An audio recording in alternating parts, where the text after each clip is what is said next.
What if I told you that 10 simple Amish planting secrets prevent 90% of garden failures modern gardeners experience regularly? That traditional wisdom ignored today solves problems before they start through proper timing and technique? Today, I'll reveal these forgotten methods ensuring garden success every season. Never plant in cold soil. Temperature determines germination success more than any other single factor, including calendar date or frost timing. Seeds planted in 50-degree soil when requiring 60 degrees simply rot in ground, wasting money and effort. Amish farmers test soil temperature daily in spring, waiting patiently for proper warmth before planting anything. Traditional wisdom states warm soil grows plants while cold soil grows mold, based on centuries of observation. This single rule prevents more garden failures than all others combined through patient timing. Modern gardeners rush planting following calendar dates, ignoring actual soil conditions causing poor germination, damping off disease, and wasted seed. Result shows waiting for warm soil ensures strong germination and healthy seedling establishment. Plant by moon phases. Moon phase planting follows gravitational pull, affecting soil moisture and seed germination in measurable ways beyond superstition. Plant above ground crops during waxing moon when gravitational pull draws moisture upward in soil profile. Plant root crops during waning moon when gravitational pull decreases, allowing moisture settling deeper. New moon to full moon suits leafy greens, tomatoes, peppers, and beans perfectly. Full moon to new moon benefits carrots, potatoes, onions, and beets significantly. Scientific studies confirm 20 to 30% germination improvement following moon phase timing. Traditional Amish practice plans entire planting calendar around lunar cycles achieving maximum success rates, proven over generations of consistent observation. Always run rows, north-south. North-south row orientation ensures both sides of plants receive equal sunlight throughout day, preventing lopsided growth and shading issues. East-west rows create southern side receiving excessive sun, while northern side remains perpetually shaded, reducing yield significantly. Morning sun hits eastern side of north-south rows, while afternoon sun illuminates western side, distributing light evenly. Tall plants in north-south rows don't shade shorter neighboring plants as severely as east-west orientation creates. Amish gardens universally follow this compass orientation regardless of garden shape or size constraints. Yield improvements of 15 to 25% occur simply from proper row orientation, allowing maximum photosynthesis on all plant sides throughout entire growing season, eliminating shade-related stunting. Space. Wider than seed packets. Seed packet spacing recommendations maximize seed sales, not plant health or actual yields requiring much wider spacing. Commercial spacing creates overcrowding leading to fungal disease, poor air circulation, and reduced yields from intense competition. Amish practice spaces 50% wider than package directions, allowing proper airflow and full-size plant development. Tomatoes planted 36 to 48 inches apart instead of recommended 24 inches produce 40% more fruit per plant through reduced competition. Proper spacing reduces fungal disease incidence by 60% through dramatically better air circulation. Initial appearance seems wasteful, but mature plants fill space completely while staying healthier and producing far more total yield per square foot than crowded plantings ever achieve. Plant tall crops. Tall crops including corn, sunflowers, and pole beans belong exclusively on north side of garden, preventing shade on shorter crops throughout season. Southern placement of tall plants shades entire garden, reducing yields 40 to 60% on everything growing behind them. Northern placement allows full southern sun exposure on all other crops throughout growing season, maximizing production. Amish gardens show corn and sunflowers always occupying northernmost beds or rows without exception following this principle. East and west sides tolerate medium height plants like staked tomatoes and peppers adequately. Center and south sections reserve exclusively for low-growing crops, including lettuce, carrots, beets, and bush beans receiving maximum sunlight exposure daily without any tall plant interference reducing photosynthesis. The soil temperature rule. Soil temperature matters more than air temperature, frost dates, or calendar timing because seeds and roots live in soil, not air above. Warm air with cold soil creates rotting seeds, while cool air with warm soil produces strong germination. Most garden failures trace directly to planting in soil too cold for specific crop requirements without testing. Traditional knowledge recognized this centuries before soil thermometers existed through observation and natural indicators correlating temperature with plant responses. Specific crop temperature requirements vary dramatically by species and botanical family. Peas, lettuce, and spinach germinate readily in 40-degree soil, actually preferring cool conditions. Beans need minimum 60-degree soil or seeds rot completely within days of planting. Corn requires 60 to 65 degrees for germination, with 70 degrees ideal for strong emergence. Tomatoes, peppers, and eggplants demand 65 to 70 degrees minimum, with 75 degrees optimal for establishment. Cucumbers, squash, and melons need 70-degree soil, refusing to germinate below 65 degrees consistently. Watermelons require 75 to 80 degrees, being most heat-demanding common garden crop. Measuring accurately uses simple soil thermometer, inserted 2 to 4 inches deep in morning hours. Take readings same time daily for 3 consecutive days before planting decisions. Average temperature across 3 days must meet crop minimum consistently, not just one warm day. One warm day doesn't indicate soil warmth because soil heats and cools very slowly. Digital instant red thermometers work perfectly for this purpose, costing $10 to $15 investment. Cold soil consequences show seeds rotting before germination in 60 to 80% of cases when planted 10 degrees below optimum temperature. Fungal diseases, including damping off attack seeds, sitting in cold, wet conditions. Delayed germination of 2 to 3 weeks when soil warms slowly reduces total growing season available. Weak seedlings emerge eventually but never recover full vigor, producing 30 to 50% less yield throughout life. Total crop failure occurs commonly with heat-loving crops planted in persistently cold soil. Warm soil benefits include germination in 3 to 7 days versus 2 to 3 weeks in marginal temperatures. Strong, healthy seedlings emerge with vigor, establishing quickly. Disease resistance improves dramatically in properly warmed soil, supporting beneficial microbes. Full season growth potential maximizes yields because plants don't waste energy recovering from cold stress. Even cold-tolerant crops grow faster and stronger in warmer soil than their stated minimum requirements. Traditional Amish observation methods check soil by hand, feeling warmth at 4-inch depth. If soil feels cold to bare hand, it's too cold for warm season crops, regardless of calendar. Comfortable soil temperature to bare hand indicates readiness for most crops reliably. Natural indicators, including blooming trees and emerging perennials, signal soil temperature accurately through correlation. The companion rule.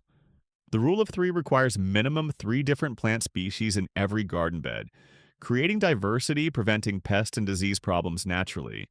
Single crop beds invite specialist pests and diseases, while diverse beds confuse and deter them through sensory disruption. Amish gardens never show monoculture beds, even for main crops always intercropping 3 or more species together traditionally. Why 3 species minimum per bed creates pest confusion through scent masking and visual disruption of host finding. Pests locate host plants by distinctive scent and appearance, with single species beds providing clear, easy target. Mixed species create confusing, overlapping scent signatures, making host plant location extremely difficult. 3 species provide enough diversity for measurable pest reduction, while 4 or 5 show diminishing additional returns. Research confirms 40 to 60% pest reduction in three species combinations versus monoculture plantings consistently. Proven Amish combinations follow patterns tested over generations with documented success. Three Sisters combination uses corn, beans, and squash together with corn, providing bean support, beans fixing nitrogen for all, and squash shading soil conserving moisture. Tomatoes, basil, and marigolds combine with tomatoes as main crop. Basil improving flavor and repelling flies. Marigolds deterring aphids and nematodes effectively. Carrots, onions, and lettuce group, with carrots and onions confusing each other's specialist pests, while lettuce fills space between maturing slowly. Height layering strategy creates three vertical zones, maximizing space and light use efficiently. Tall layer uses corn, staked tomatoes, or pole beans reaching 6 to 8 feet, capturing upper zone. Middle layer includes bush beans, peppers, or unstaked tomatoes at 2 to 4 feet using mid-zone. Low layer fills with lettuce, carrots, or radishes under 12 inches occupying ground zone. All three layers coexist in same bed without competition because roots and leaves occupy different vertical spaces. Root depth diversity prevents competition for nutrients and water through zone separation. Shallow roots of lettuce work top 6 to 12 inches of soil exclusively. Medium roots, including beans and tomatoes, reach 18 to 36 inches deep, accessing middle zone.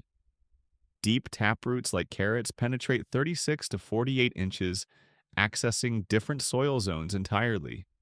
Three different root depths in one bed share space without competing for same limited resources. Plant everything twice. The plant everything twice philosophy provides insurance against crop failure from weather, pests, or disease while extending harvest season dramatically through staggered maturity. Single plantings risk total loss from single catastrophic event, while successive plantings guarantee harvest from at least one planting timing. Amish gardens show 2 or 3 plantings of every major crop spaced 2 to 3 weeks apart, ensuring reliability. 2-week rule for succession plants. Same crop every 2 weeks, creating staggered maturity dates. First planting may fail from late unexpected frost, but second planting succeeds completely. Early planting produces before pest pressure peaks, while later planting avoids early season pest issues entirely. Continuous small harvests replace overwhelming single harvest gluts that waste food through excess. Processing becomes manageable doing small batches weekly instead of exhausting marathon preservation sessions. Insurance against crop failure proves invaluable in unpredictable weather conditions. Hail destroys first planting completely, but second planting survives unscathed weeks later. Insect outbreak devastates early planting but misses later timing completely. Disease pressure hits one planting, leaving others clean and productive. Late spring frost kills tender first planting, but second waits safely indoors as transplants ready. 2 plantings mean never losing entire crop to single weather event or sudden pest pressure spike. Extending harvest season multiplies total yield from same garden space through time extension. Single bean planting harvests 2 to 3 weeks, then finishes production. 3 successive bean plantings harvest continuously for 8 to 10 weeks from same bed space. Lettuce succession every 2 weeks provides fresh green spring through fall instead of single overwhelming harvest. Tomatoes planted early, mid, and late season produce June through October versus August, only from single planting. Timing calculations start with maturity days from seed packet, adding 2 weeks between successive plantings. First beans planted May 15th, second June 1st, third June 15th ensures continuous August through September harvest. Last planting date counts backwards from first expected frost minus maturity days. Example shows 60-day beans must plant by August 1st for October 1st frost date, allowing complete maturity before killing cold arrives. The depth rule. Traditional depth measurement uses simple guideline of planting seeds at depth. equal to 3 times the seed's width, creating ideal germination conditions consistently. Too shallow planting allows drying out before germination completes killing seeds. Too deep prevents tiny seedlings from reaching surface before energy reserves exhaust completely. 3 times width balances moisture retention, with emergent success across all seed sizes automatically. Why 3 times seed width works relates to moisture availability, oxygen access, and stored energy reserves. Seeds need intimate contact with moist soil for water absorption, triggering germination process. Deeper planting maintains more consistent moisture better than surface level. My oxygen reaches seeds at shallow depths, but reduces dramatically deeper, limiting excessively deep planting. Small seeds have small energy reserves, traveling only short distances to surface successfully. Large seeds store more energy, allowing deeper planting without emergence issues. 3 times width ratio automatically scales appropriately to seed size, requiring no calculations. Common depth mistakes include planting too deep being most frequent devastating error. Lettuce and carrot seeds planted half-inch deep never emerge using all energy before reaching necessary light. Tiny seeds need barely covering with fine soil instead of burial. Planting too shallow causes drying out in dry spring conditions or heavy rain washing seeds away completely. Inconsistent depth in same row creates uneven germination, making management extremely difficult. Not firming soil over seeds leaves air pockets, preventing essential moisture contact. Soil type adjustments modify the 3 times rule for specific conditions encountered. Sandy soil dries quickly, requiring slightly deeper planting than clay for adequate moisture retention. Clay soil stays wet longer, allowing slightly shallower planting, preventing rot in saturated conditions. Heavy soil requires shallower planting because seedlings struggle pushing through dense, resistant medium. Light, fluffy soil allows deeper planting with easy seedling emergence through loose structure. Large seed versus small seed shows dramatic size differences requiring different treatment. Large bean seeds measure half-inch wide, planting 1.5 inches deep, easily calculated. Corn seeds measure quarter-inch wide, planting 3/4 inch deep precisely. Medium tomato seeds show tiny 1/16 inch width, planting just 3/16 inch or barely covered lightly. Lettuce seeds microscopic, requiring surface sowing with light press only into soil. Carrot seeds tiny, plant 1/8 inch deep, maximum with light soil covering, preventing burial. Never same family.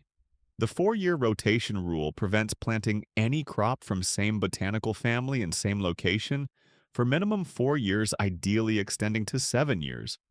Same family crops share specific pests and diseases that build up in soil with continuous planting, creating increasing problems. Rotation breaks pest and disease cycles while balancing nutrient use, preventing soil depletion from identical demands yearly. Plant family classifications group crops by botanical relationships, sharing similar pests, diseases, and nutrient requirements. Nightshade family includes tomatoes, peppers, eggplants, and potatoes, all susceptible to same issues. Cucurbit family contains cucumbers, squash, melons, and pumpkins, sharing pests and diseases. Brassica family groups cabbage, broccoli, cauliflower, kale, and radishes together. Legume family includes beans, peas, and cover crop clovers, fixing nitrogen. Allium family contains onions, garlic, leeks, and shallots. Carrot family includes carrots, parsnips, celery, and parsley, susceptible to similar problems. Disease and pest buildup prevention shows soil-borne diseases persisting 3 to 7 years without host plants present. Verticillium wilt affects nightshades, building up with continuous tomato planting in same spot yearly. Fusarium wilt attacks cucurbits accumulating in soil from repeated squash planting same location. Club root devastates brassicas persisting 7+ years in contaminated soil, making rotation essential. Pest larvae, including root maggots, overwinter in soil, emerging to attack same family crops planted there. Rotation starves pests and diseases by removing host plants, breaking reproductive cycles completely. Mapping rotation schedule uses simple four-bed or four-section system rotating crops. Bed 1 year, one plants tomatoes as nightshades, year 2 cabbage as brassicas, year 3 beans as legumes, year 4 carrots as umbellifers,